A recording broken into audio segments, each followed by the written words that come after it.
with the story about Aaron Flatley that we talked about last time we met. You connected with. But I want you to feel something that makes you say, I am going to identify sepsis early, and I'm going to intervene early, because I'm not going to let those stories continue to happen. I'm going to try my hardest, because somebody in that bed you're caring for is loved by somebody.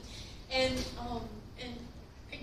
we really need you to rescue these people. And many times it's going to be you that is alerting the team to your identification of sepsis.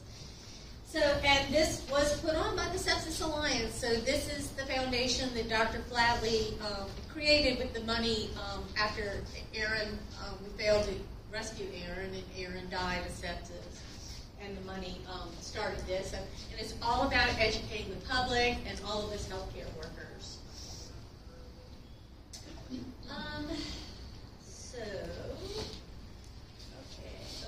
That's slide set 2, which I'm going to start in just a second.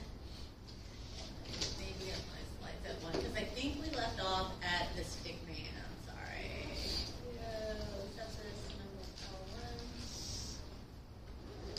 So last time we met, I asked y'all to read the booklet from head to toe, from the front start to finish. Sorry, not a head to toe, it's start to finish.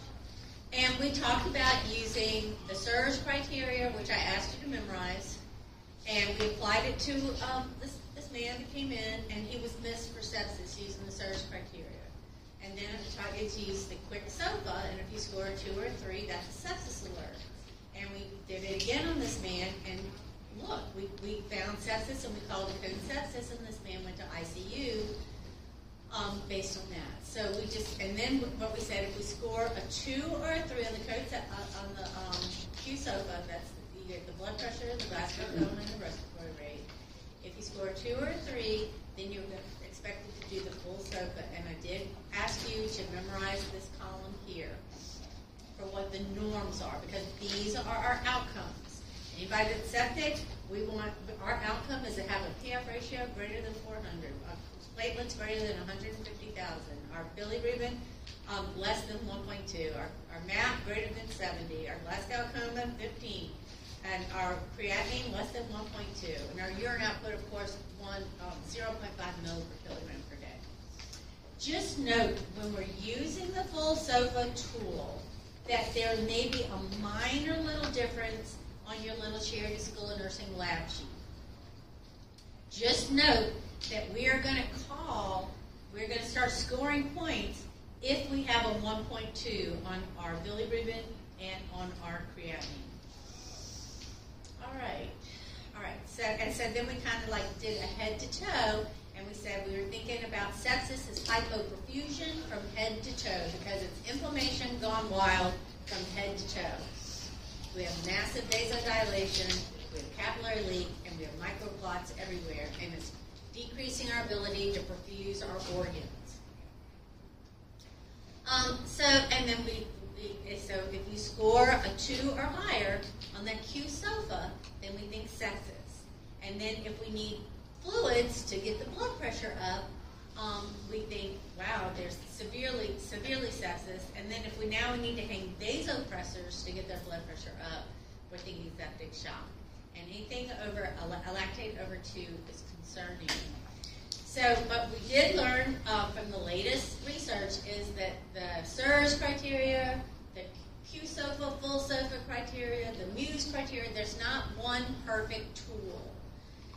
So you're going to have your facility where you work may have its own sepsis identification tool. But for studying for this test and for the NCLEX, just know the SIRS criteria, the QSOFA, the full SOFA, and just know that there may be other things that you're looking for as well. But you will be tested on the SIRS criteria and the QSOFA criteria. And then you don't have to memorize like what the MUSE criteria are, but just know that you may see that assessment being done as well. In my ED, when the patients come in, they're looking sepsis, you'll see they use a modified SOFA score. And whoever the class that made this poster in Professional Issues Day, you can see some of the pop-up screens for the sepsis using the Q-SOFA, but they kind of mix SIRS and SOFA together in the screening tool that they use there. But the Muse is also used. It's just a modified early warning score to let us know the higher the score, the more chance of them dying or having to go to ICU. So just know that when their blood pressure starts to fall, it falls very quickly down into shock. And every hour they go without receiving their antibiotics is a 12% reduction in survival. And if you think about Erin going for like, how many days did she go without getting her antibiotics? And just because she was young and strong and healthy, she lasted as long as she did. But 12%, that's just like half a day. You're dead, So we want to try to get the antibiotics in within 1 hour of being identified, of sepsis being identified. Empiric antibiotics are just the broad spectrum antibiotics. We don't know what the bacteria is, but we're guessing. If we're guessing it's coming from the gut, so we're going to use these 2 broad spectrums. Or if it's coming from the bladder, we're going to use these 2 broad spectrum antibiotics. So it's all guesswork until we get our culture reports back. And then we'll use a target antibiotic. Early identification is essential for good results. And when the sepsis bundles first came out, we in 2016, we were told, all right, you have 3 hours in which to give them their antibiotics and give them their bolus of fluid, right? You have 3 hours to do that, and you have 6 hours to start hanging a vasopressor. Well, what we realized is no one was going to let their patients stay hypotensive for 6 hours, right? We're all going to start rescuing the patient, and we realized that we can do all these activities in 1 hour. And so that's why we compressed the 3-hour and 6-hour bundles into what we now call the 1-hour bundle of care.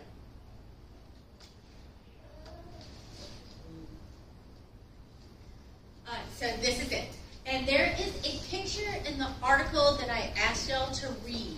And there's a guy laying in bed, and you've got like all these activities labeled 1, 2, 3, or 4. Let's see if I have a picture of the guy laying in bed with me.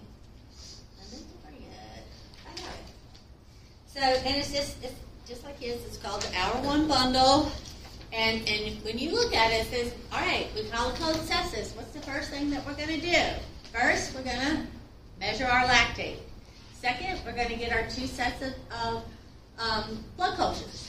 And then third, if they are hypotensive, we're going to give our 2 antibiotics, broad-spectrum antibiotics. And then if they're hypotensive, we're going to give our bolus of fluid, 30 mils per kilogram, of a crystalloid that's going to either be normal saline or lactate ringers. And then if we can't get the blood pressure up with that fluid bolus, then we're going to start squeezing the vessels with a vasoconstrictor. Norepinephrine is our first choice. So that's why I had to read the article, so you can remember this pictorial of what do you do first, what do you do second in sepsis. If we draw that lactate and the lactate comes back stat and it is a 4 or higher, we're going to bolus them no matter what their blood pressure is. So if they have a blood pressure of 120/60, but their lactate's 4 or higher, they're getting a fluid bolus, so that 30 mils per kilogram. All right, next is, so severe sepsis with hypotension. It can go downhill very deadly into septic shock. If their MAP is less than 70, they're going to get a fluid bolus. If the boluses don't get the MAP up to 70, then we consider them to be in septic shock, and that's when we hang the vasopressors. All right, but remember, and I showed you a picture of the girl Cassidy Pressenbach that was a charity graduate and who was a sepsis survivor. But you saw the picture of her, and she had bilateral leg amputations and a part of her arm amputated. So that is from the combination of the shock. Shock is hypoperfusion. So we're hypoperfusing the body from head to toe, and that includes the extremities.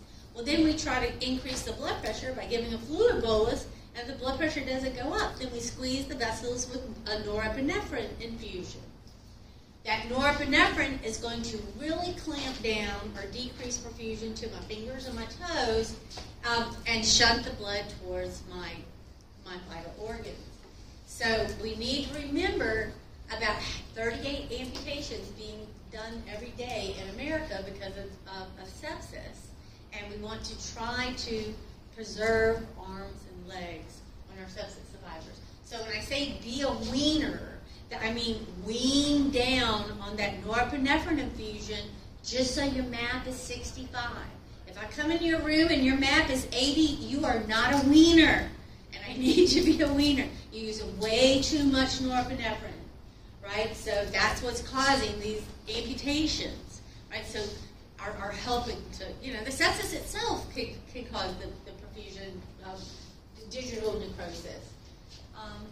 So just remember, too, that you're going to assess them and reassess them periodically. If you're worried about sepsis, reassess. Do the quick SOFA over and over again. So doing a focused assessment, doing a full head-to-toe assessment, checking for skin turner, and that capillary refill. Remember, if they come in septic shock, don't be surprised to do a capillary refill and go 1 1,000, 2 1,000, 3 1,000, 4 1,000, 5. They have a capillary refill time so slow that that's telling you that they have horrible perfusion, right? Now we give a fluid bolus, 30 mils times their kilogram. We give that bolus, and now we do that capillary refill, and we go 1 1,000, 2 1,000, 3 1,000. That's pretty good. They like that fluid bolus. So we use that as a perfusion assessment in our head-to-toe assessment to see, wow, he liked that. Maybe more boluses, right? And then we're also going to be able to use our hemodynamics that we learned about in Perfusion 3. There's our CVP, our SCVO2, bedside ultrasound. They can have just come to the bedside and put the ultrasound on over the patient's left ventricle, and they can tell us what the stroke volume is. Well, that's very helpful. Your stroke volume, each stroke of the heart should put out between 50 and 100 mils every stroke, right? And typically, and we're in shock, where vessels are leaking, our stroke volume is low, so, you expect to see a low stroke volume in sepsis. And then we can use other hemodynamics like pulse pressure variation, stroke volume variation. Those are just other hemodynamic tools that we have at the bedside to determine, the patient's state. So now I'm going to go to my 2 hours. So every 4 years, the brain ants go back and they evaluate and read and analyze and discuss all the randomized control trials that have been done. And then they come up with their guidelines for how to treat sepsis, how to identify sepsis. And so this is what is the most current evidence-based practice. So this class is on infection, but the exemplar is sepsis and septic shock. In sepsis and septic shock, you have a perfusion problem. And your coach, Ms. Hodge, calls this lecture, she calls it perfusion poor, because sepsis is a perfusion problem. And septic shock, they're medical emergencies, and they recommend treatment and resuscitation to begin immediately. And remember, it gets updated every 4 years, if not sooner. So we find evidence-based practice things to do. If we bundle these interventions together, we have better patient outcomes. So what we know is when the patient comes into the ED, or it could just be a rapid response on a med-surg floor. They can be anywhere. They can be peds, maternal. They just had a baby. And there's a whole thing on guidelines for maternal sepsis, for pediatric sepsis, and I'm not even going there. This is just the adult sepsis for the general public, but if you're going to go into the mama baby areas or peds areas, you've got to learn the interventions for your areas. There's some little different things that you'll have to learn. But we have to find the source. So you're going to see when they call the code sepsis, you're going to see, get a chest x-ray. Is it coming from the lungs? Get a UA. Is it coming from the bladder? Culture that wound that's there. Is it coming from this wound on their leg? Did they just have hemorrhoid surgery like Erin? Well, it's a post-op infection, right? So you want to find out where the source is so you know what antibiotics to use and how to treat it. Does it have to be drained? So that's important. And then resuscitation has to start very, very quickly. So identify it, call code sepsis, then the timer starts. We have 1 hour of we want to get all those interventions done. Procalcitonin. It's a lab. You can order it, and we do. And procalcitonin helps us, especially when we got into COVID, when we had the pandemic, was patients were coming in with COVID, and they had a viral initiated sepsis. So COVID started the patient into full-blown septic shock. There was no bacteria. Their cultures were clean. They had COVID. They had a virus. So what we found is using this little lab called procalcitonin, we found that if they have a virus, procalcitonin doesn't rise. But if they have a bacterial infection, procalcitonin goes up. So that's helpful if you're trying to figure out is it bacterial or viral. So that's a handy tool. And you'll see that if you look on these septic shock patients that you have one more week of clinical for the Tuesday group. If you'll find a septic patient and look at what went on in the ED when they came in, you'll see that they probably drew that procalcitonin along with the lactate and the blood cultures. We need to get those antibiotics within 1 hour of recognition of sepsis. And just remember that the gram-negative antibiotics are more deadly.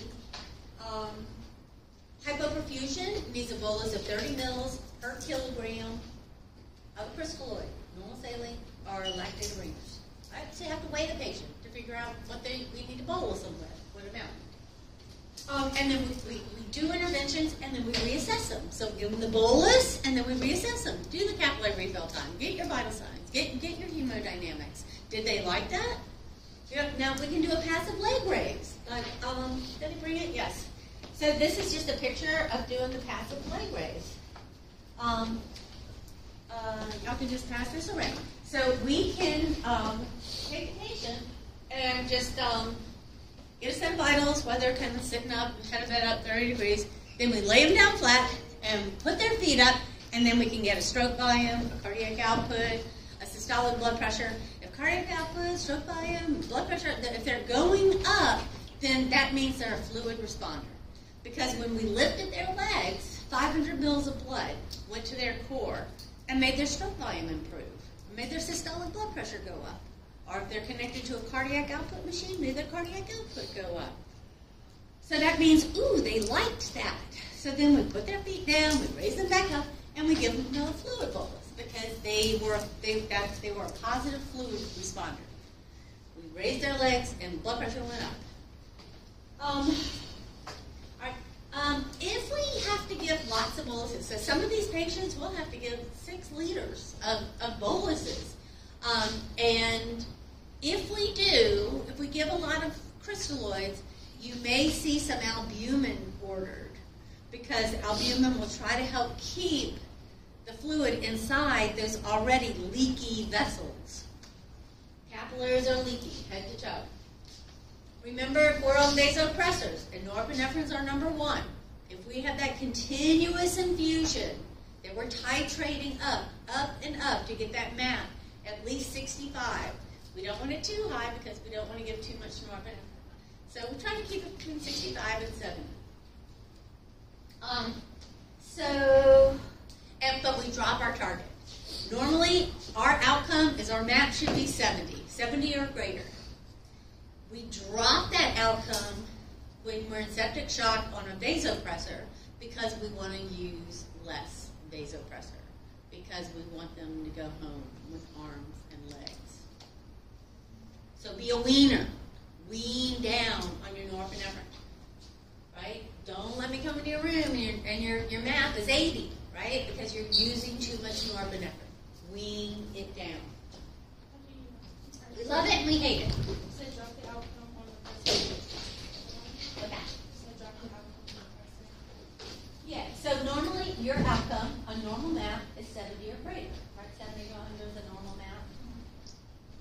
So that's normally on any human that you're taking care of. You want your expected outcome, their perfusion will be improved as evidenced by a map of 70. However, when we're giving them a norepinephrine drip, we don't increase the drip to get a map of 70. We lower the bar. We lower it to 65. Because 65 will perfuse all of our organs just fine, and it will help us use less norepinephrine. Yeah, that's good, because we want to be a weaner. We want to wean down on that norepinephrine. All right. So, if somebody comes in a septic shock, and you're in full-blown shock, your blood pressure is going to be way down low, right? We're going to give a fluid bolus, and then we're going to, if your blood pressure doesn't come up, I'm going to hang norepinephrine on you. What do we expect your blood pressure to do when I hang the norepinephrine? Go up, right? Get them out of shock. Get that blood pressure up, right? To at least a map of 65 to 70, right? What happens if every 5 minutes I'm going to my pump and I'm increasing my rate every 5 minutes? I'm going up and up on the dose by 0.02 mics per kilogram per minute. Every 5 minutes I'm going up and up and up, and I can't get that map to 65. Normally, this patient over here, I hang norepinephrine and just a little bit of norepinephrine. We got our map of 65, but you are not responding to it. So we would call a patient that doesn't respond to it refractory. They're not responding to the intervention. That's refractory to the treatment. If you see you're going up and up on this very dangerous norepinephrine, you're going up and up and up, stop there, and we'll get an order for a bag of vasopressin, which we will hang, which is just antidiuretic hormone, vasopressin. We'll hang that, and we'll hang it at a set rate of 0.03 units per minute. And when we do that, hopefully this refractory patient that we're caring for, we're now going to see, I can get their blood pressure up. I've got their blood pressure up, their MAP up to 65. So maybe I'm up to 70 now, and I can start going down, titrating down by 0.02 mics per kilogram per minute of my norepinephrine drip. So that vasopressin just enhances the vasopressor effect. So we pull that out when we see one of these people that are refractory to the norepinephrine. Most everybody responds fine, but sometimes we have patients that don't. And if they don't, get out the vasopressin. Okay, but don't turn off the norepinephrine. Keep the norepinephrine where it is, and then just hang this vasopressin at 0.03 units per minute. We're going to reassess, get our hemodynamic assessments. We love dynamic assessments, so we like the ART line. That's dynamic as opposed to a non-invasive blood pressure. We want to normalize the lactate. So if the patient comes in full-blown septic shock, their lactate. So how bad is the shock? Well, how high is the lactate? The higher the lactate, the worse the shock. A lactate of 8, you all should be going screaming, right? We don't want our lactate to be more than 2. So the worse off they are, the higher the lactate. We want to try to, with our interventions that we're doing, bolusing fluids, we want to get that lactate down or normalize it. So if they came in, they were in full-blown shock, and their lactate was 8, and we give the fluid boluses, and maybe we do a passive leg raise and say, they could use another fluid bolus. Let's give them another one. So we give them 2 fluid boluses now, and we could say, let's draw lactate. And then we say, now after these 2 fluid boluses, my lactate's down to 4. Well, that's really good. We're doing a good job. We're going the direction that we want. We want to get that lactate down. That means normalize the lactate. And lactate is a marker of hypoperfusion. So if you have a patient that is in shock, that means there's hypoperfusion. I don't care what kind of shock. If if you have a patient in shock, and you can only get one lab, what lab do you want? You want your lactate. Lactate tells you how bad the shock is. All right, what's next? Okay, lactate. We know that when perfusion is low, blood traveling through my body is poor, right? I have poor perfusion. But what's in that blood that's traveling through my body is hemoglobin. And heme carries oxygen to every cell in my body. Every cell wants their fair share of oxygen. So when I'm in shock, every cell's not getting their fair share of oxygen. The cells are oxygen hungry. And so their aerobic metabolism of every cell in the body is now converting to anaerobic metabolism without oxygen.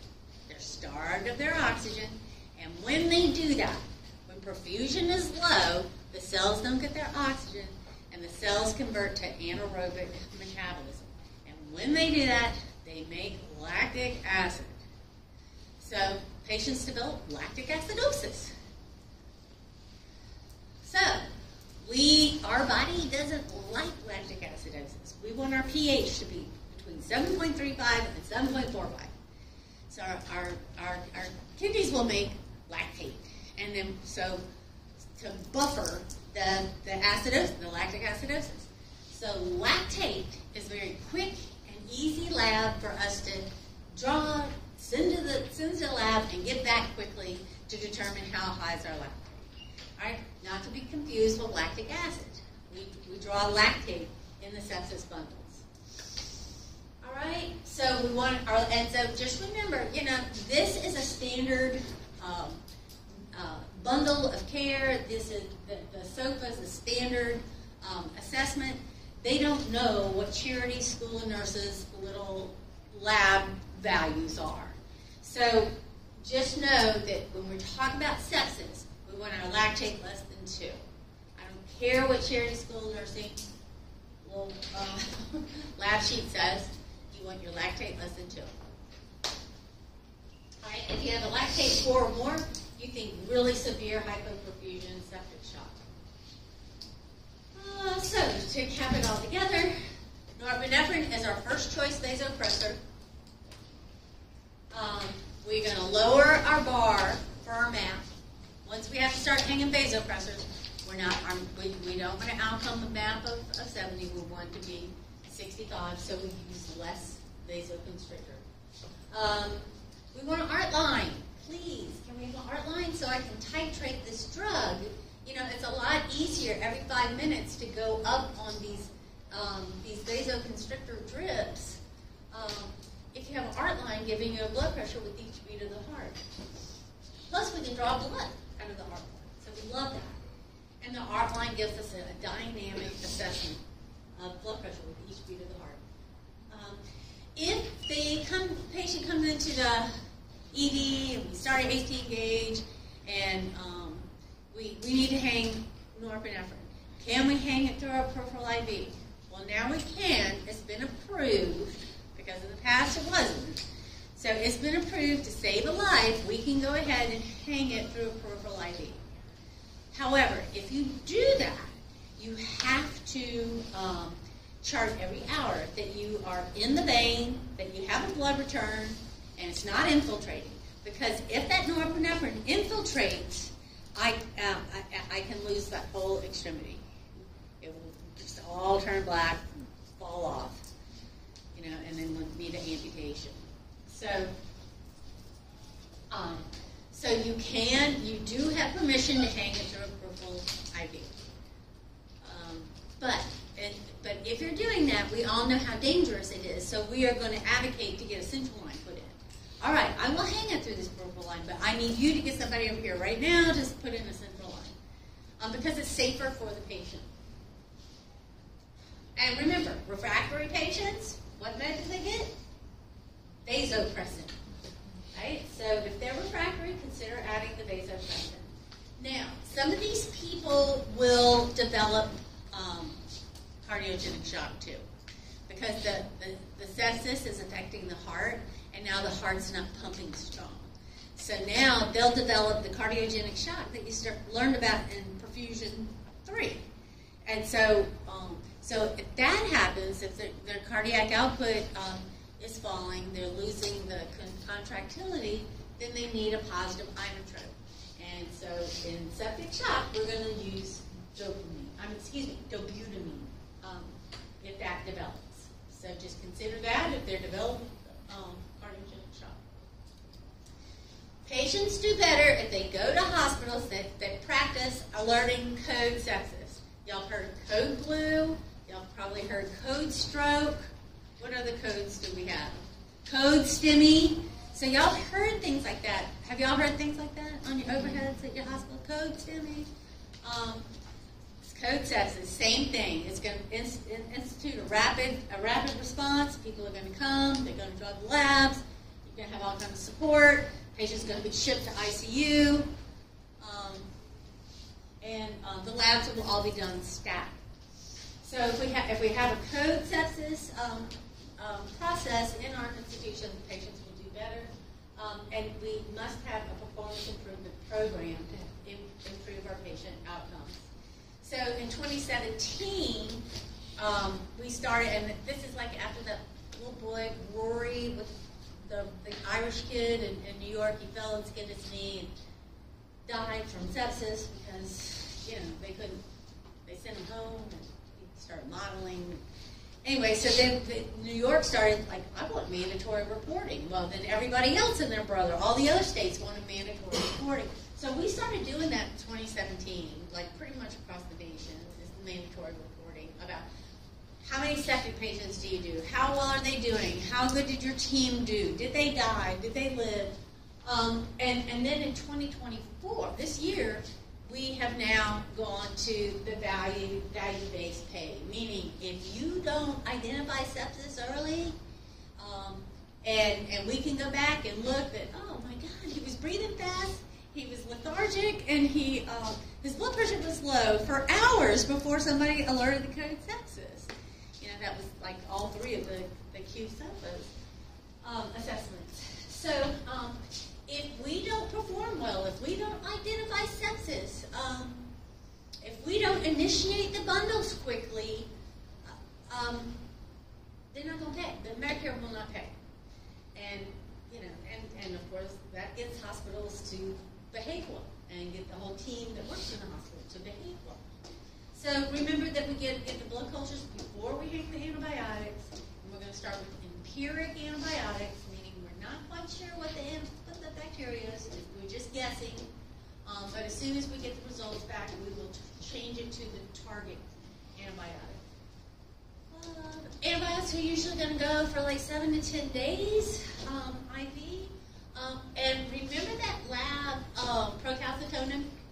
We can also use that same lab to de-escalate the length of time they're on antibiotics. Because overuse of antibiotics and taking antibiotics longer than we need is part of the problem of these superbugs that we're creating, are resistant organisms. So we want to try to de-escalate the use of our antibiotics. So we can draw procalcitonin and watch how our procalcitonin's doing. Remember, if we start them on antibiotics, my procalcitonin's high. And so after 3 days, we can do, oh look, the procalcitonin's down here. And so then after 6 days, oh, my procalcitonin's all the way down to 0. Well, they can say, well, you know what, let's just stop the antibiotics. Procalcitonin's all the way down. So that's how we use that lab to de-escalate using antibiotics, or to stop the treatment a little bit earlier than 7 to 10 days. If they're refractory, you may see physicians say, well, let's try some steroids. Let's see if they'll respond to that. Most of your patients, all right, so your septic shock patients are leaking head to toe. Their vessels are leaking. They're leaking in the lungs. So quite often, your septic shock patient will develop ARDS. And you learned about that in Oxygenation 1. So all the things that you learned to do in Oxygenation 1, you're now doing to the septic shock patient. So because they're leaking in their lungs and developing ARDS. We're going to be calculating that PF ratio, right, to see how bad is the ARDS. If it's less than 150, we're going to prone them. But you're going to see, because they're leaking in their lungs, we're having to go up and up and up on the FiO2. And so we're going up and up on the peak, the pressure, to try to keep the alveoli open. And then the tidal volume we're going to keep on the low side. So this, you already learned this and you already know this, but we're going to do that for these patients here. COVID, if your patient is not a bacterial-induced sepsis, but a viral-induced sepsis or COVID-induced sepsis, you know, COVID, you want to wear it in 95 room, and we'd like to put that patient in a negative pressure room. All right. Anybody that's in stress, their blood glucose is going to go up. You already know that. Stress, glucose. So if you do your AccuCheck and it comes back 180 or greater, and then your second AccuCheck you do, it comes back 180 or greater, then you're going to probably be putting this patient on an insulin drip. And the insulin drip, we're going to titrate. We're going to be redoing AccuChecks and titrate up on the insulin until we can get their glucose less than 180. We love that ART line, that arterial line. If you have to get AccuChecks and you have an ART line, the ART line blood sample is more reliable than the little finger stick. Don't rush to dialysis. So remember, this is hypoperfusion from head to toe, so their kidneys are being hypoperfused, right? So we're going to see the creatinine go up, the BUN go up, the urine output go down. That's what we're going to see in septic shock, you know, from the hypoperfusion to the kidneys. We try very hard to drag our heels on going to dialysis. We don't right away. We had a guy in my unit yesterday that had a creatinine of 11. We were just trying to do fluid boluses and trying to get his kidneys to work without putting him into overload. So we did not rush to dialysis on him, even though the creatinine was frightening. Enteral nutrition. So if you are in septic shock, you're burning a ton of calories. So we have to feed you within 48 hours. If the gut works, you want to use it. So that means tube feeding. That's called enteral feedings. As opposed to what we want to avoid is the parenteral feedings through a central line. That IVTPN, that's parenteral. We don't want to give parenteral, we want to give enteral. Tube feeding through an OG tube, an NG tube, a gastric tube. So we want to put that tube feeding into the GI tract. If the gut works, you want to use it. Now, in shock, we have hypoperfusion to all the organs, including the gut. So if you go to listen to bowel sounds, what do you imagine you're going to hear? Nothing, minimal, right? Hypoactive, no bowel sounds. But we're going to still try to feed this person because having the tube feeding, having the enteral solution going in the gut will keep the gut acting normal and prevent bacteria from inside the gut weeping out into the abdomen.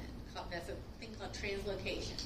So you may see, wow, I can't get these very, very low infusions of tube feeding, like 10 mils an hour.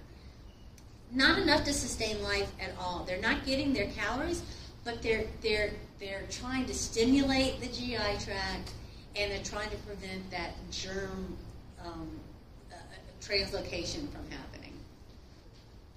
So some people call it, the slang for it is trickle feeding, but the proper term is trophic feeding. It's hypocaloric feeding. All right, and then we just try to advance them as tolerated. So what was happening, though, we started the tube feedings, and then all these nurses were doing residuals and stopping the tube feeding. And what was happening is the patients weren't getting the nutrition because we had work. Us nurses, we worry. We're worried they're going to aspirate, you know. So we worry, and we stopped the tube feeding right and left. So these scientists had to come out and say, stop it. don't routinely check for residuals. Don't do it. I know you want to because you're worrywart nurses. We know you're all type A. Don't check it. Let it go. Unless you see the stomach out to here, and then, oh, well, it's super distended. So then do a residual. But you only do the residual if you have evidence to guide you to do the residual. Otherwise, don't routinely do it. If they look fine, they are fine. Leave them alone. Let them have their nutrition. We may use a prokinetic to help try to get the motility in the GI tract to tolerate the tube feeding. And within 72 hours, we need to have a discussion with the family. Where do we go from here? And always be thinking of your survivors. This is a huge thing. And if you are an ICU patient, there is a syndrome called post-ICU syndrome. And it's very much the same as the post-sepsis syndrome.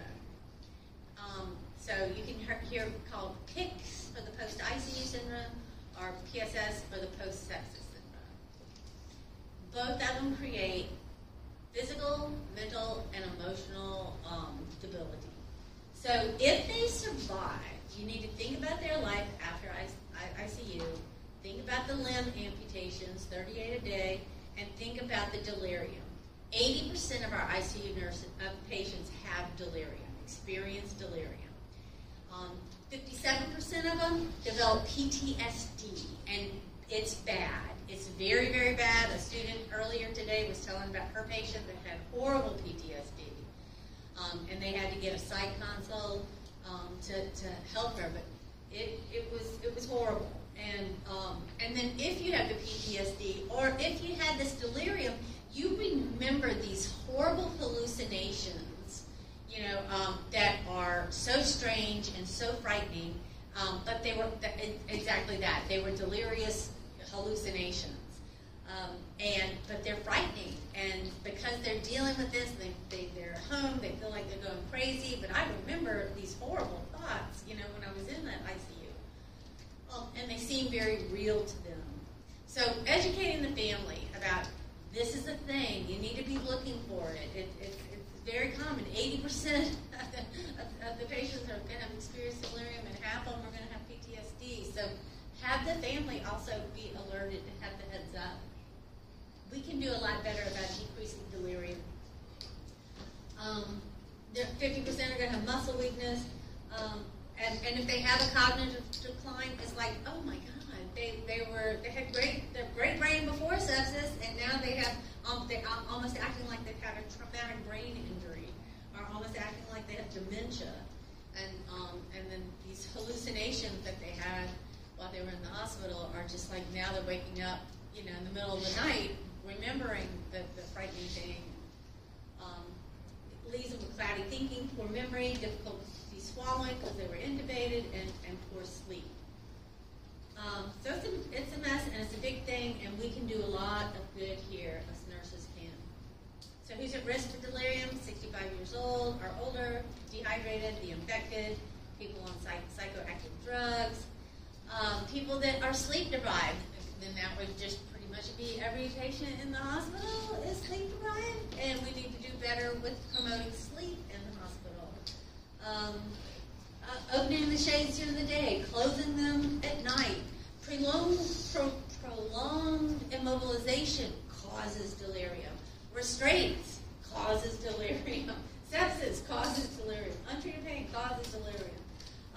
And if you think about our patients in the ICU, they're on the ventilator. We got them, soft wrist restraints, tie their arms down. They're laying down on the back. They got this fluorescent light over them. They have the sound of the ventilator. It's like we're driving them crazy.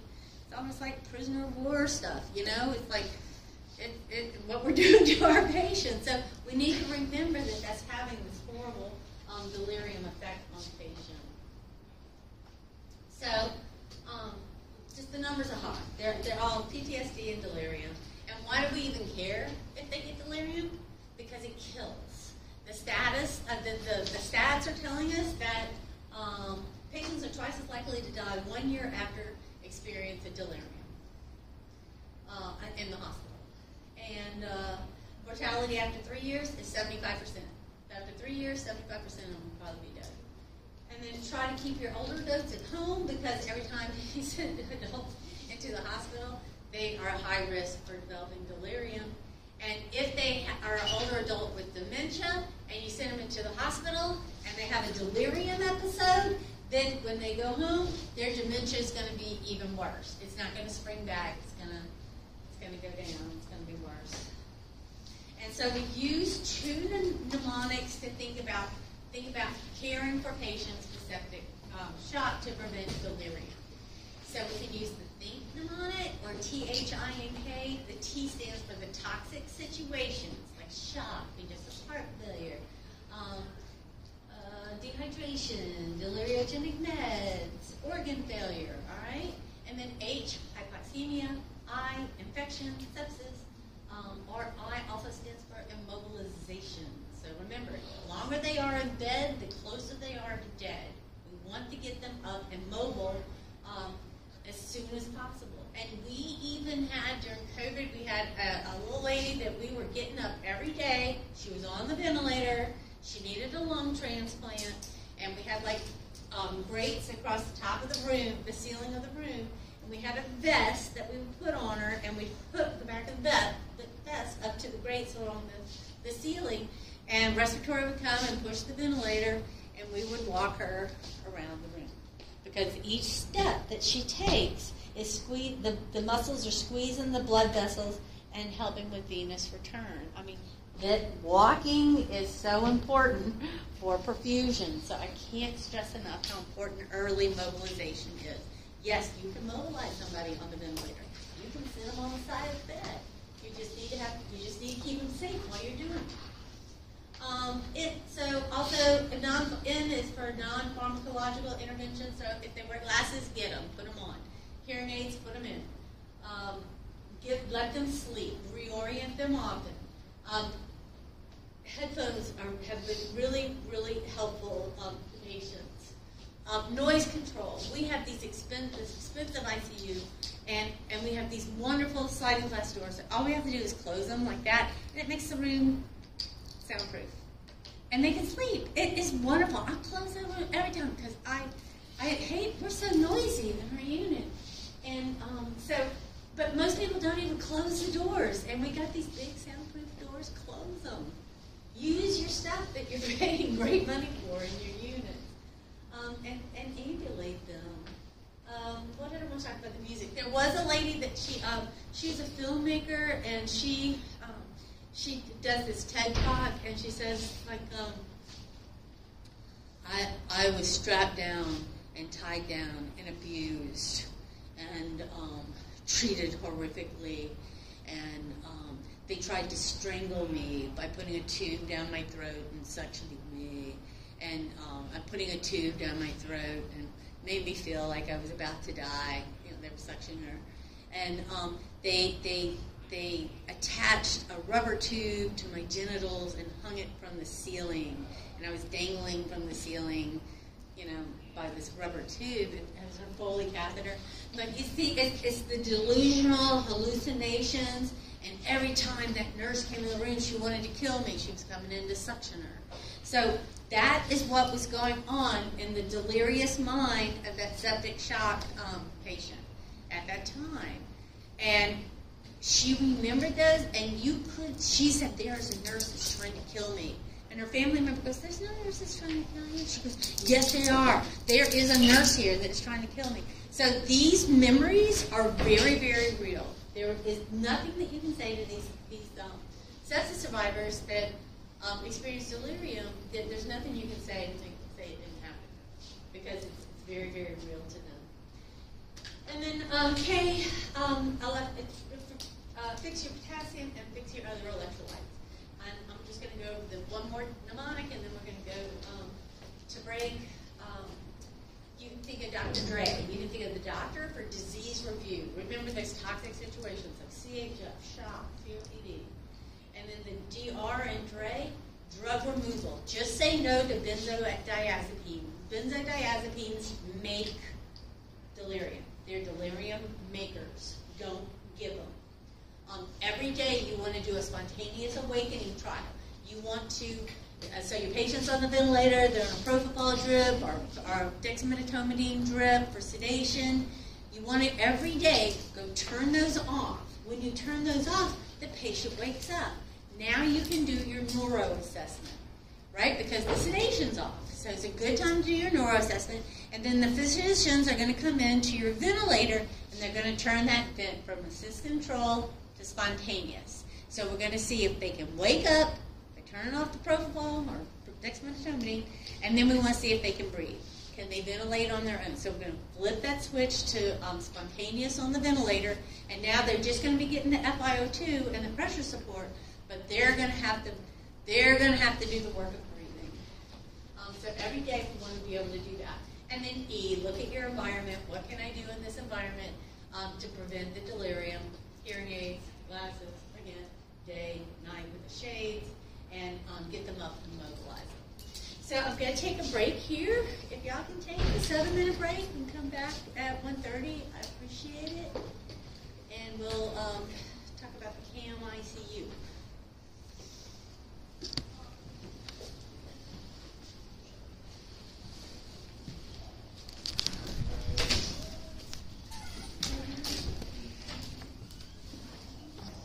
In being delirium reducers. What we do can really reduce delirium if we choose to. If we choose not to, we're going to be delirium makers. So you just have to choose. Am I going to be reduce delirium or am I going to be part of the problem? Just last week in clinical, Dr. Ben DeBlanc comes into our room, student, take care of the patient, and I was just coming into her room to get meds with her. I hadn't even seen her patient yet today, and she'd been working with her nurse. But Ben comes in with all of his medical students and his residents, and he goes, let's do the confusion assessment, or let's do a RASS scale. Let's do a RASS assessment. And he goes, hey, Kim, what's he supposed to be on? And I said, on the dexmedetomidine? Yeah. What RASS are y'all supposed to achieve? So I pulled up the MAR and said, we're supposed to be achieving a RASS of 0. So, awake, following commands, right, but calm. And he goes up to the guy and he goes, hey, Michael. And Michael doesn't open his eyes. So then he goes, then he says, then he yells at Michael. Michael doesn't open his eyes. So then, so basically he was like, Michael, like this, and that didn't happen. So then he shook him. Michael, no response, never opened his eyes. We had him so oversedated. He had been oversedated on the night shift, and we kept him right where that was. And so, and this is the thing that happens, patients get really wild, and we're scared they're going to hurt themselves. Scared they're going to extubate themselves. So we'll go up and up and up on the sedation to get them to stay still and be quiet, right? And so by that time, that nurse is like, don't you dare move. And I go in the room and go, hey, we should come down on the sedation. And they go, don't you touch that. Don't you touch that phone. And that's kind of how then the culture has been, for me. If I want to, because you didn't see him yesterday. He was wild, and I'm not doing that again. So we're going to just keep him oversedated, And I was like, oh, my God. But now Ben, and he's the medical director of the unit, and he's like doing this very big push on trying to teach us how bad delirium is, that delirium kills, and that it's up to us to wean on these sedations, to wean down to that RASS of 0, or whatever's ordered. Maybe a light sedation, -1, But this. For so many years of my life, we come from the night, come on the day shift, the night shift's leaving, and they we're trying to back off of our sedation to wake the patient up some so they're not over sedated, because that makes delirium.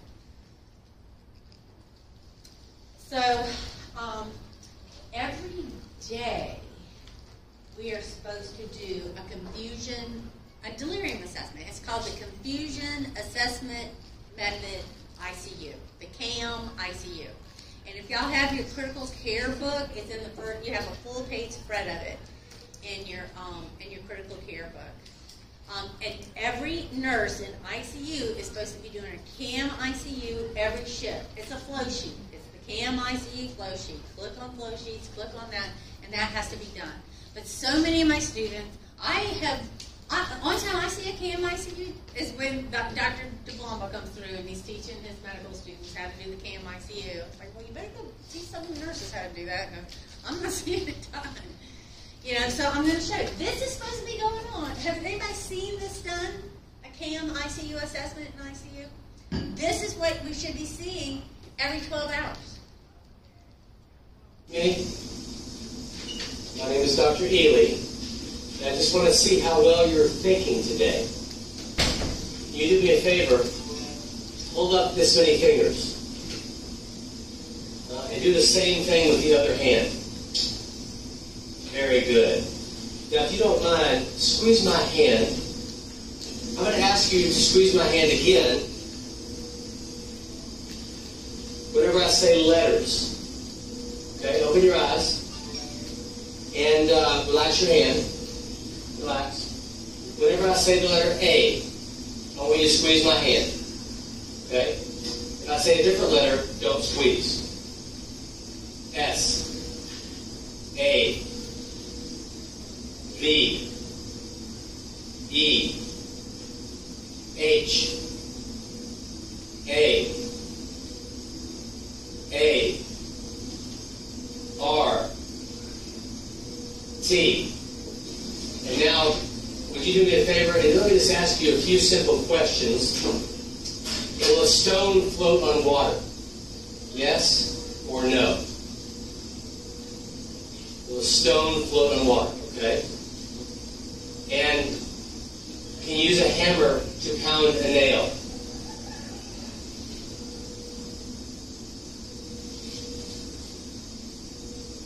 Okay. And does 1 pound weigh more than 2?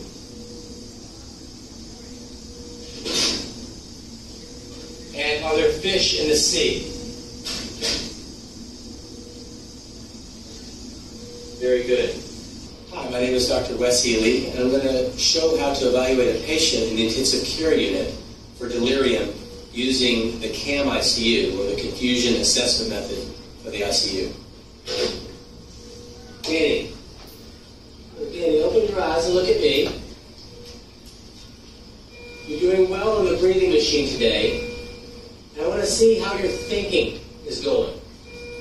So I'm going to ask you to squeeze my hand, Danny, whenever I say a certain letter, the letter A. Let's practice first just by squeezing. Go ahead and squeeze my hand, Danny. Squeeze my hand. Very good. Now relax. Now only squeeze my hand whenever I say the letter A.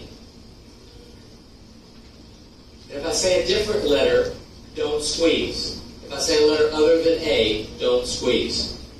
S, A, V, E, A, H, A, R, T.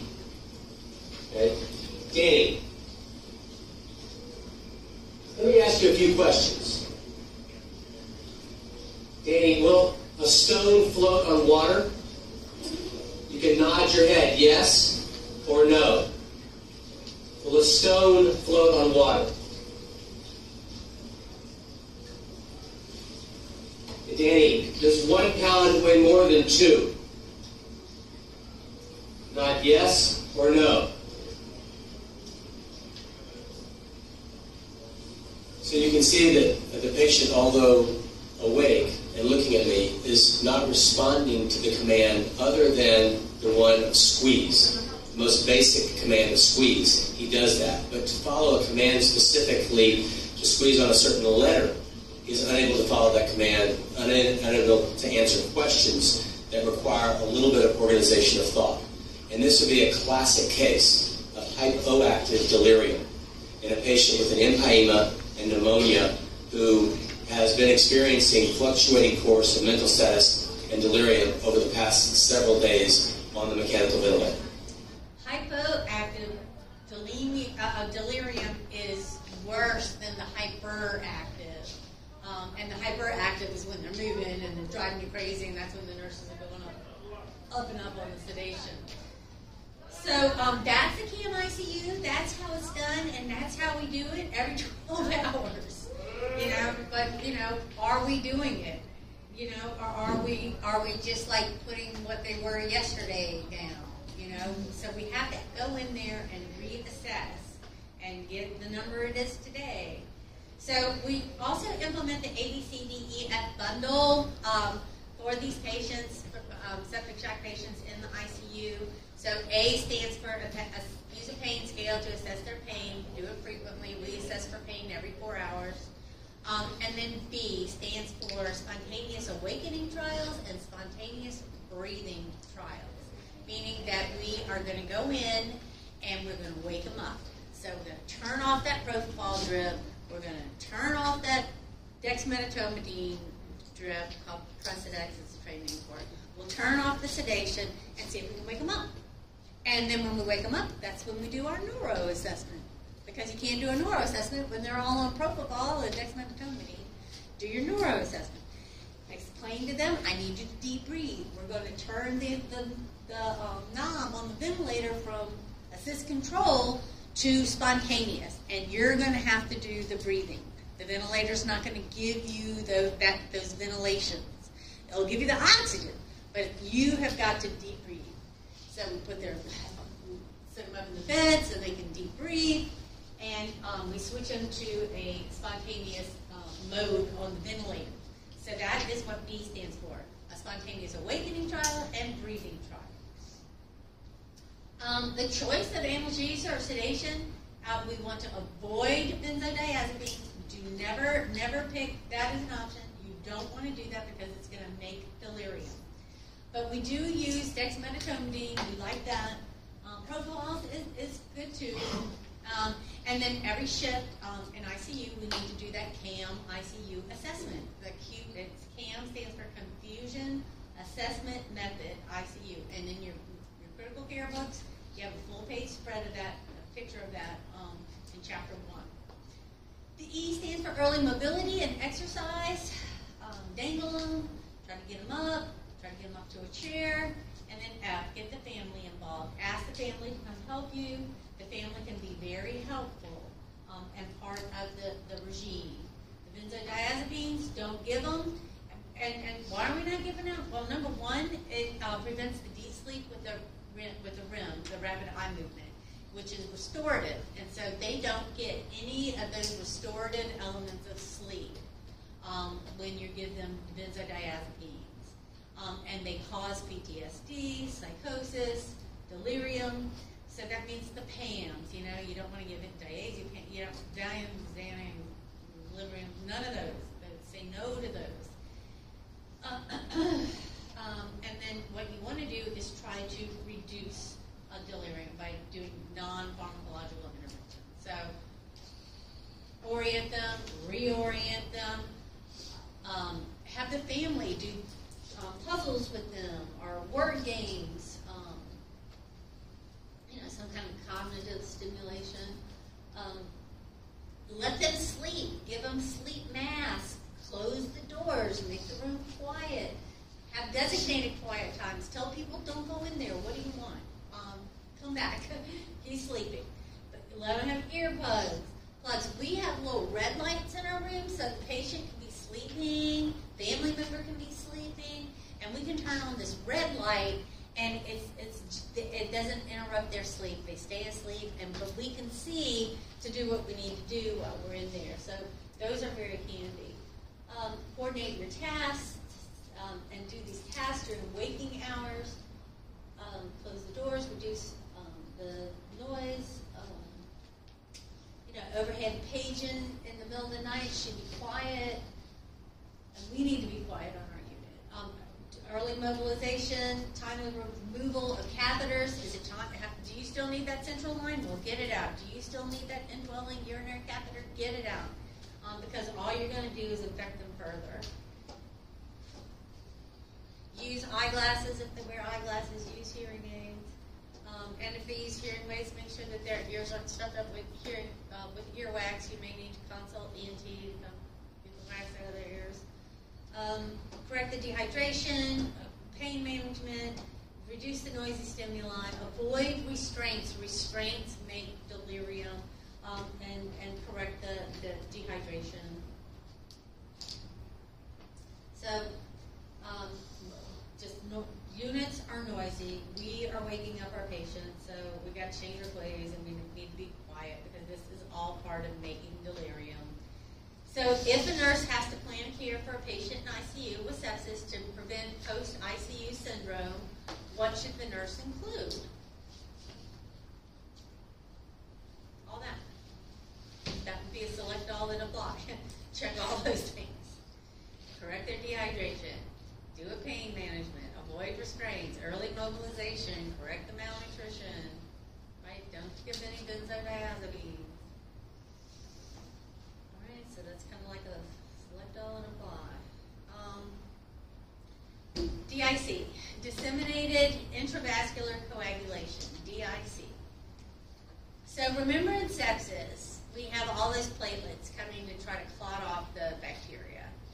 But now the host has gotten dysregulated, and we got head-to-toe microclots being formed. We're clotting all over from head to toe. We don't want to be, but this is part of what sepsis is. So we're clotting. Little teeny tiny microclots are in my organs, in my brain, in my liver, in my kidneys, in my toes, in my fingers. Little clots are everywhere. And so to make clots, we're using platelets. So what happens when we start using up our platelets, you'll see the platelets start to fall because we're clotting. We're making all these stupid clots. So then the patient will start to bleed.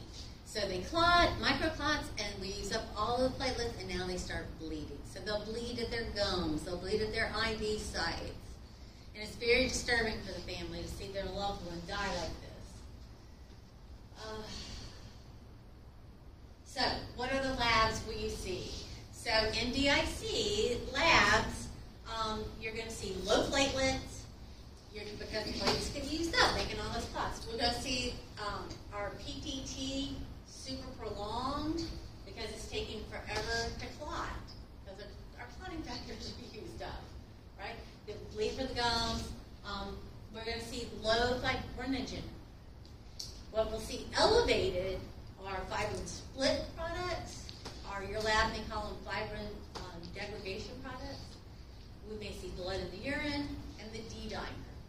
If there's a lab, it's D-dimer. If your patient has a positive D-dimer or an elevated D-dimer, it means they have a clot somewhere. That's all it means. Doesn't mean they're in DIC, but anybody that's in DIC does have an elevated D-dimer. An elevated D-dimer could mean you have a clot, a DVT in your leg, you have a clot somewhere. You have a clot in your lungs, pulmonary embolism, or you have DIC, clots everywhere. So all we know is there's a clot somewhere if you have a positive D-dimer or elevated D-dimer.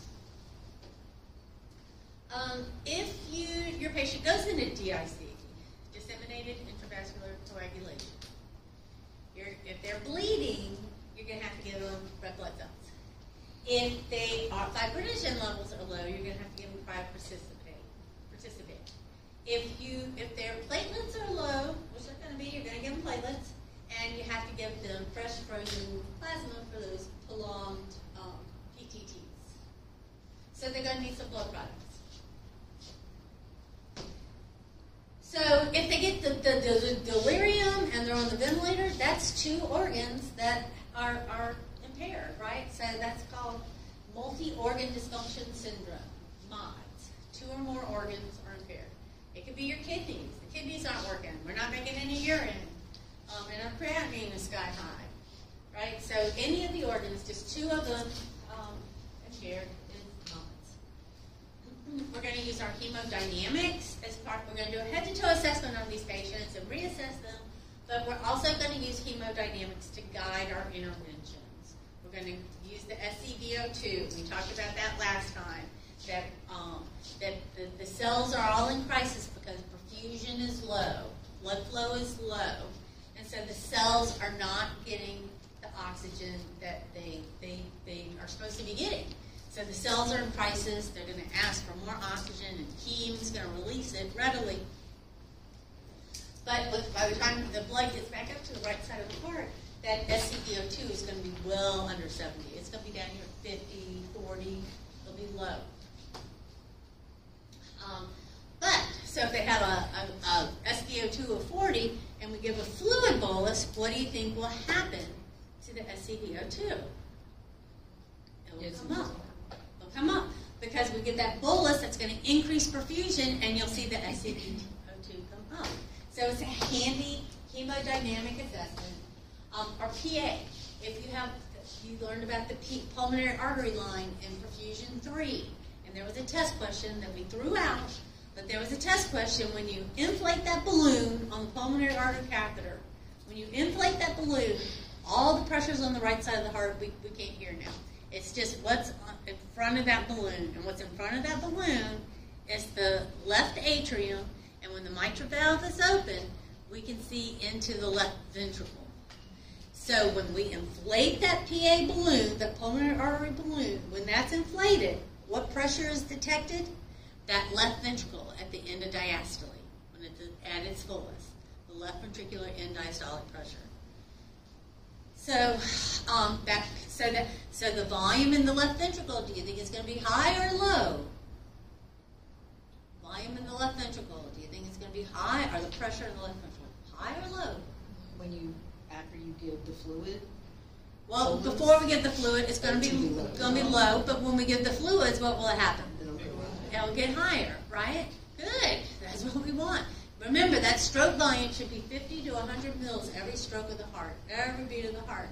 So their stroke volume in septic shock is low because the vessels are dilated and they're leaking. They're leaking. So we're having to give them more fluids just to help them through this sepsis episode until that antibiotics have time to work and the body becomes undysregulated. Heart rate is going to start beating fast because our blood pressure is going low, our urine output is going to be low, our SVR, so our afterload.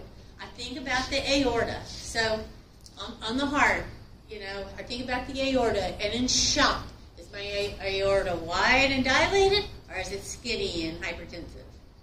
It's going to be wide and dilated in shock, right? So the pressure inside that wide aorta is low.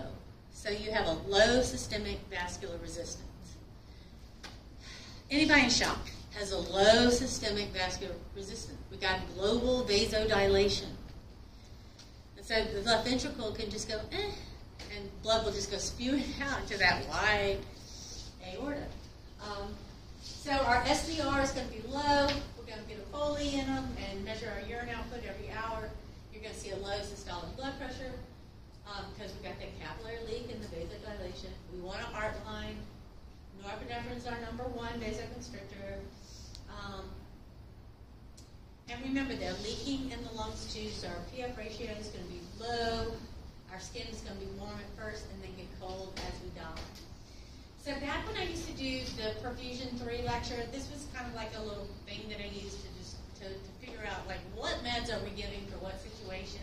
So we said in shock, the afterload is low, right? The SVR is low. So we're going to give norepinephrine. We're going to give a vasoconstrictor to get that blood pressure up, right? So we can perfuse. No way, Jose, will we give a vasodilator, right? That will kill them. Their preload is going to be low. So what are we going to give them? Volume, 30 mils per kg, right? We're going to try to fill up those leaky vessels that are going to continue to leak. So you may have to bolus them several times. We'll use that passive leg raising assessment to see if they're a fluid responder, if they could use another fluid bolus. If we raise the legs and the blood pressure goes up, cardiac output goes up, stroke volume goes up. If those things go up, then they're fluid responders. So let's give them another bolus. Now, we also said in septic shock, the heart can get affected. And so it can make contractility low, decrease, like put them like in a cardiogenic shock. So that's where we're going to get out the dobutamine. But that's from Fusion 3, but the same principle still exists. So we want to not infect our patients. So one big way to do that is washing our hands, and then on their IVs, when we're giving IV pushes, IV piggybacks, or manipulating their IV in any way, scrub the hubs with alcohol and chlorhexidine. And scrub multiple times between injections, and when we're scrubbing the hubs of the needleless port, sing happy birthday, and then sing happy birthday one more time for time for it to dry. That is the time it takes for chlorhexidine to effectively kill all the germs. Follow isolation protocols. Do a Q-SOFA every 12-hour shift for all patients in the hospital. And like I said, it's being done. We have AI pop-ups, or we can look on our summary page of our patient and go down to the sepsis navigator. And it can tell me, it tells me all my sepsis data in one little click. It's very, very helpful. So look at it every shift. Enforce quality control and infection control with every bedside intervention, such as putting in a central line. And if you're worried about sepsis, say the word sepsis. So we can do a lot better and improve our central line infections and our urinary catheter infections. 68,000 people died in 1 year from CLABSI. That's central line associated bloodstream infections. 68,000 people died because we infected these. We're the ones manipulating them, or the physician that inserted it, that put it in. So we all need to take ownership of not infecting these central lines. If you want to listen to another sad story, listen to this woman that lost her child to a central line infection over and over again. Finally killed her. And the hospital says, well, some people die. Some people die. It's cost of doing business. It's cost of doing, medicine, practicing medicine. And that's just a horrible attitude to have. All these hospitals need to have an attitude of, that is disgusting. We do not want one central line infection in our hospital. And we all have to work together for that.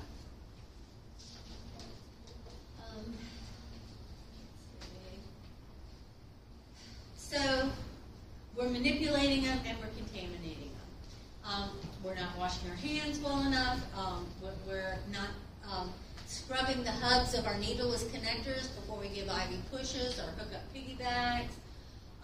Training. People, in a study, that it showed they watched like a unit said, we're watching this unit for proper use of central line care or whatever. And people were going in there and giving IV pushes without decontaminating the hub on the line that they were pushing through that was going into a central line. And when they were asked, why didn't you decontaminate that? And they go, oh, you don't have to. And we're like, yes, you do.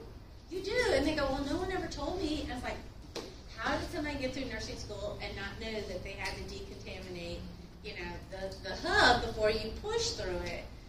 So my job is to make sure that every one of you know that you have to decontaminate. How can you go through a job working with IVs and not know what the little scrubber things are for? Like, what are these chemicals for?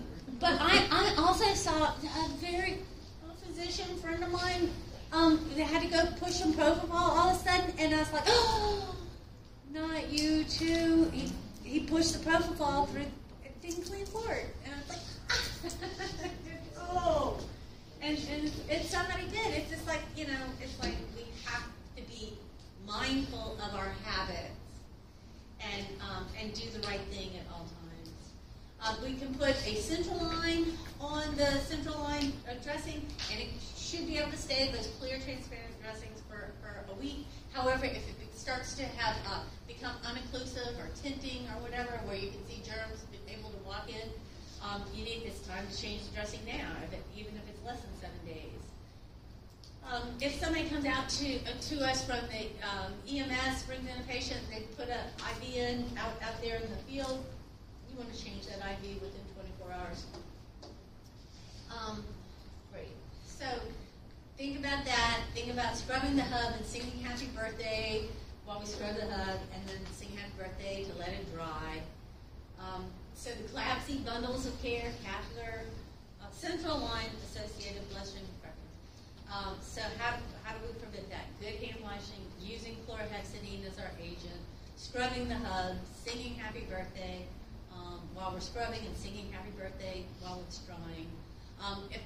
When the physician are putting in the central line at the bedside, make sure that get all the extra people out the room, and everybody that's in the room is going to have the bonnet, going to have a gown, going to have gloves and masks. The patient's going to be masked unless they're on the, unless they're intubated. But we'll put a bonnet over the patient's hair, and the whole bed will be draped, so the room will look like an OR room. Transparent dressing can last for 7 days, and every day your charge nurse is going to come down the unit and go, can that central line come out today? Can that catheter come out today? And if it can, let's get rid of it, because we're only going to infect it. And then you need to be able to exercise the CLAUDI bundles. That's catheter-associated urinary tract infections, and we're, deplorable. I had a hip replacement, and after my hip replacement, I kept having these urinary tract infections. And over, so I finally went to in-and-out care. They sent a culture off, and I had Klebsiella pneumonia. And I was like, how did I get that? Klebsiella pneumonia? That's weird, And they go, oh, and I looked it up. It's like, oh, did you have an indwelling urinary catheter? You got contaminated. And I got contaminated. A nurse contaminated me, putting in a urinary catheter. Or caring for it, maybe the people putting it in, it was put in the OR, but maybe the people who messed with it, after the OR, but whatever, I ended up with Klebsiella. Keep the bag off the floor. Only insert a Foley catheter if you're properly trained. You don't want any kinks or dependent loops in the tubing. Prevent the bag from overfilling, and do daily neonatal cleaning care, and then check every day, can we pull this catheter out? So let's just do one review question, and then we're going to do a little activity. Nurse admits a patient that weighs 100 kilograms, and they have sepsis, and they're hypotensive. So, which intervention are we going to do? We're going to multiply that 100 kilogram patient by 30, and that's going to give us 3,000 milliliters, and that's 3 liters. So we're going to give them a 3-liter bolus of fluid. So pretty easy, pretty simple. And I will show you one more little slide I have. This is what your norepinephrine orders are going to look like. Norepinephrine, 0.02 mics per kilogram per minute.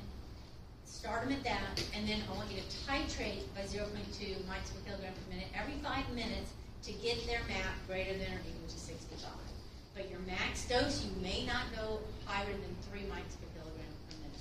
So that's what your routine norepinephrine orders look like.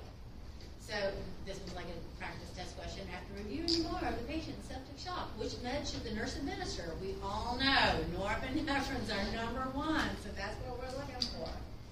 Now, if I made the patient was like, this is a patient with septic shock that now has developed cardiogenic shock too, select all the apply of the meds that you would give. Well now, if they're in cardiogenic shock, they're going to be in heart failure. They're probably going to need a little Lasix to get that out of the fluid out of their lungs, dobutamine to increase contractility, norepinephrine to increase the pressure because they're in shock. Milrinone is also a inotrope.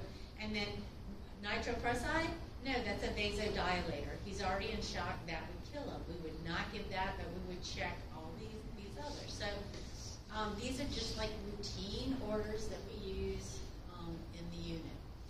So now, I need to do this crazy little activity with you guys, if you don't mind. And I want to pull it all together. So, as a group, I want want to just ask you. If a patient's in septic shock, what's the nursing diagnosis? Decreased perfusion, because sepsis is hypoperfusion. So a patient that's in septic shock, we have decreased perfusion. Why? Because the vasodilation. Why? All of the vasodilation. Related to vasodilation. What else?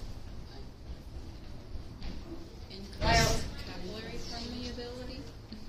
Capillary leak. Yeah, capillary permeability. Capillary leak. Okay. And what else? What else is impairing perfusion? There's three things. The big slide. Microclots. Yep. And crazy microclots. Yes. Those three things are happening because we are in septic shock. Okay? So that's our diagnosis. So I need this first row here. I need y'all to collaborate and tell me, I want everybody to think about a patient with sepsis, like Erin. Think about her, Erin Flatley. Or think about anybody that you've cared for that had become septic. And I want y'all to think what in the history is significant. And go over there under the history and write down history. So I just like one thing in Erin's history. What? So y'all write things, and not just Erin, but anybody in sepsis. So write down things that are significant in her history. This is a girl that just had surgery. Right? Hemorrhoidectomy. Dirty surgery, right? All right, defining characteristics. So I need this row. I need y'all to talk and then go up to the board and, yeah, and anything else. What else in history? What else in somebody's history? Yeah, we have people coming in with indwelling urinary catheters. Well, that's a big red flag, right? Or we have people with PICC lines coming in. That's a big red flag. Right, I need this row to talk about what symptoms are you looking for in sepsis. So I want you to think about what you're looking for in the SIRS criterion, the Q-SOFA, right, and the full SOFA. And what symptoms did Erin have? So y'all talk and then go up to that board and under defining characteristics, put those symptoms. What are we looking for in somebody that's septic? So I need y'all to go up there. And go do that, because we're doing a 10-minute plan of care. So y'all get up there and go to the board and put something up there. Are you on this row by yourself? And they jilted you. So here you go. Take this. Go to the board. What are you doing? What treatments do you think that this patient needs? You know. Will they be on the ventilator? Will they have to be intubated? You know, what kind of things will we be doing for this patient? This row, the three of your brains, I need defining characteristics up at the board. And treatments, you can go on up to the board, you can think while you're up there. This row is what? Labs. Somebody get the marker, go up there. What labs? What labs? Who wants it? Come on. Come on. Talk to you people. And say, tell me your labs, and you go up there and start writing labs. What labs do we need to draw in sepsis? So go on there, talk to you people. What meds do we anticipate giving? And then y'all are interventionists, guys. So I need somebody to go to the board, I need somebody to talk, and I need to figure out what interventions are we going to do for this patient in sepsis. Septic shock. It's called a 10-minute plan of care. Lactate. Bilirubin. Bilirubin. Markers at home. I've been using other markers. Nelson. I think that's good. That doesn't matter. Use whatever marker works. Thank you. Yeah. So some defining characteristics. Yep, change of LOC. That's a big one. That's good. Treatment, intubation, antibiotics, flu bolus, vasopressor. Good. Labs. D-dimer lab, I mean our DRC labs. I'm like password, where they say the word.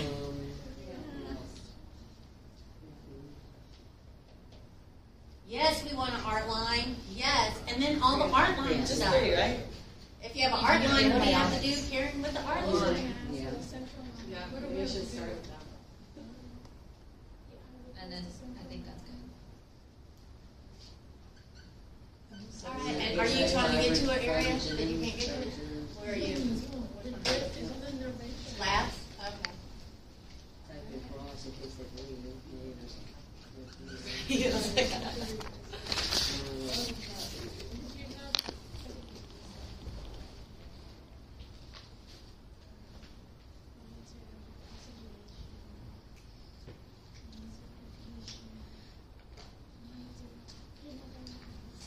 Can somebody, can you go there and teach? What are you going to teach the family?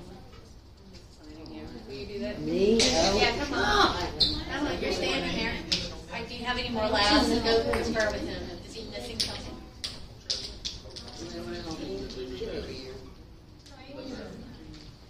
Come on, what are you going to teach the family to prevent delirium? What are you going to teach them? Hand washing. Yes, yes. Hand washing. Reorientation. Come on. Come on, be a teacher. Be a teacher. Teach. What are you going to teach them about delirium and PTSD and all that? Windows up during the day. The shade. The shades. Delirium precautions. Then we're going to be doing a CAM ICU every 12 hours. Delirium precautions. So what will that include? Shades. Okay, shades. Put the shades down at night and up during the day. What else? What are we doing? Allowing time for rest. Yeah, promote. Yeah, let them sleep. Promote rest. SAT. Yeah, you can teach the family to help me, help us, let them rest. Don't constantly be bugging them. You know, protect them. Right? And then what else?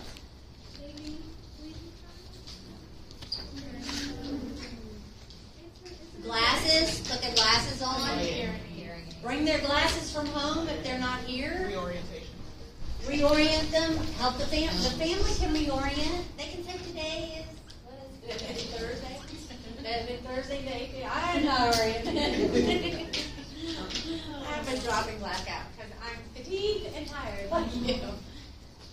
So, great. So now I'm going to start looking at what we have. So, we know we have septic shock. We look at the history. They just had surgery. That's a big red flag, right, in their history. If they come in with an indwelling catheter of any type, big red flag. It's been infected, right? Previous infections, immobilization, miscommunication regarding the patient history. That's a good one. And comorbidities, for sure. We're seeing a lot of people with cancer and a lot of people with renal failure or stones. You know, we're seeing a lot of renal stones that are causing sepsis. Defining characteristics. So change in LSD, increased respiratory rate, decreased blood pressure, elevated temp, or the temp could be really low. They could be one of those, did we say immunosuppressed? History, if they're immunosuppressed, because they're on treatments, or if they're immunosuppressed, you're going to see a low temp, very low temp, high temp or low temp. Heart rate above 90. What else? Help me. What else? Yeah. So the surge criteria, WBC is elevated, or less than 4,000, right? Higher than like 12,000. Less than 4,000. All right. What else? Think about the surge criteria.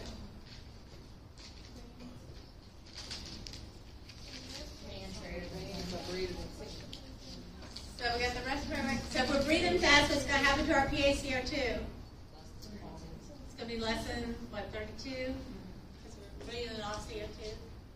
And then what about bands? 10% bands.